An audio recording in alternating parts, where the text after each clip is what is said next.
Useful English expressions.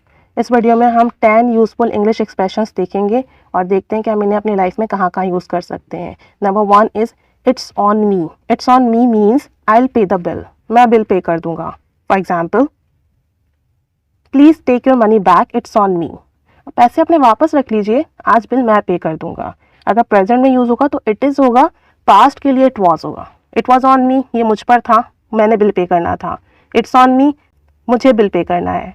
The next example is this time it's on me, the next time you can pay the bill.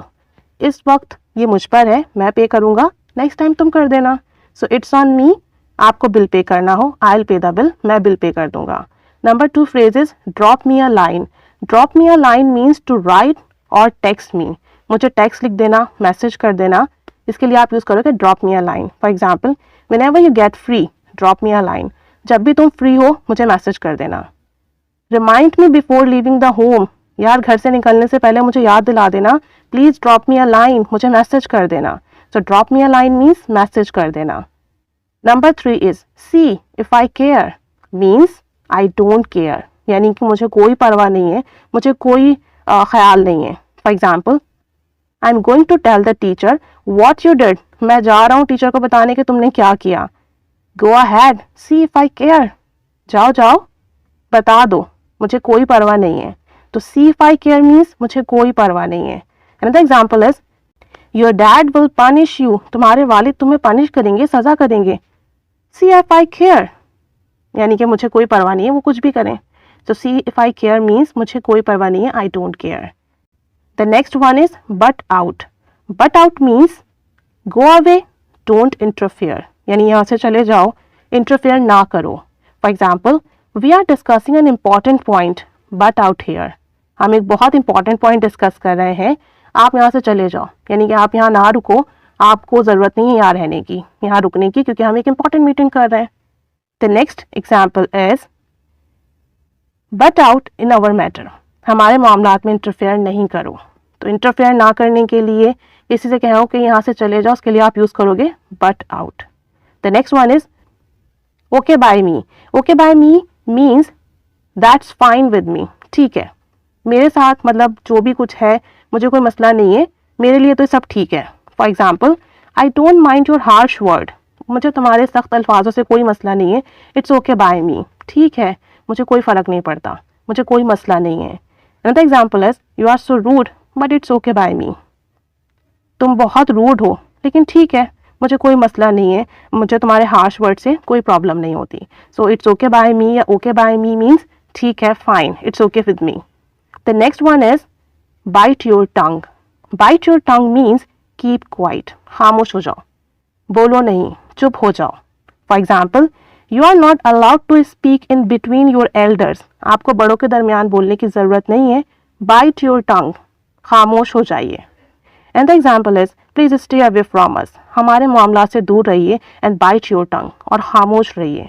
Don't need to speak, आपको बोलने की ज़रूरत नहीं है, bite your tongue, खामोश रहिए। The next phrase is beats me. Beats me means I don't understand, मुझे समझ नहीं आया या मुझे समझ नहीं आ रहा। For example, you explain it again, क्या आप ये दोबारा एक्सप्लेन कर सकते हैं? इट डिडंट बीट मी, मुझे तो बिल्कुल समझ नहीं आया। तो बीट मी, मुझे समझ नहीं आया। And the example is that was too difficult to beat me. यार ये मेरे लिए समझना बहुत मुश्किल है, मुझे बिल्कुल समझ नहीं आ रहा। तो बीट मी मीन्स जो आपको समझ नहीं आया, जो चीज़ आपको समझने में मुश्किल है, उसके लिए आप यूज़ करोगे beat me. Another phrase is dead tired. Dead tired means very exhausted, बहुत थका हुआ, बहुत ज़्यादा tired. For example, I am dead tired after working the whole day. पूरा दिन मुसलसल काम करने के बाद मैं बहुत थक चुका हूँ। Another example is we are dead tired after shifting our house. हम तो बहुत ज़्यादा थक गए अपना घर शिफ्ट करके। डेड टायर्ड मीन्स इतने ज़्यादा थके हुए हो कि आप कुछ करने की हिम्मत ही ना हो, आपकी बॉडी पेन करने लगे, तब आप यूज़ करोगे dead tired. The next phrase is pen in the नेक।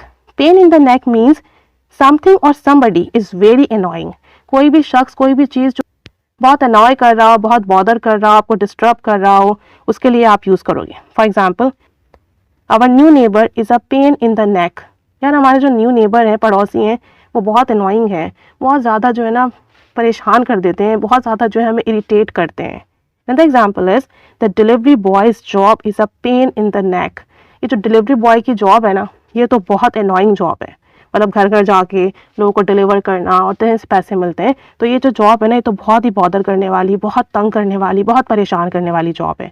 तो pen in the neck means कोई भी चीज़, कोई भी शख्स आपको बहुत तंग करता हो, परेशान करता हो, बॉदर करता हो। The last phrase is make up your mind. Make up your mind means to decide to do something. कुछ करने के लिए अपना जहन तैयार कर लें, फैसला कर लें कि ये काम करना है, उसके लिए आप कहोगे मेक अप योर माइंड। और अगर पास्ट में यूज़ करेंगे तो कहेंगे made up your mind. For example, please make up your mind, you have to do this job. अपने आप को तैयार कर लो, फैसला कर लो, डिसाइड कर लो, आपको ये जॉब करना ही करना है। So make up your mind, फैसला कर लो, रेडी हो जाओ। I can't make up my mind about this proposal. यार मैं इस प्रपोजल के लिए फ़ैसला नहीं कर सकती, डिसाइड नहीं कर सकती, मुझे मेरा जहन तैयार नहीं है इस प्रपोजल के लिए। So these are 10 phrases. इन फ्रेजेस को अपनी कॉन्वर्जेशन में यूज़ कीजिए। फ्रेजेस यूज़ करने से हमारी इंग्लिश बहुत जल्दी इंप्रूव होती है। स्टेप बाय स्टेप करते जाइए, प्रैक्टिस करते जाइए, स्पीक करते जाइए। Try to use these expressions in your conversation. Try to share some sentences with us. Keep writing sentences in comment box. Keep staying with us. And of course, thanks for watching.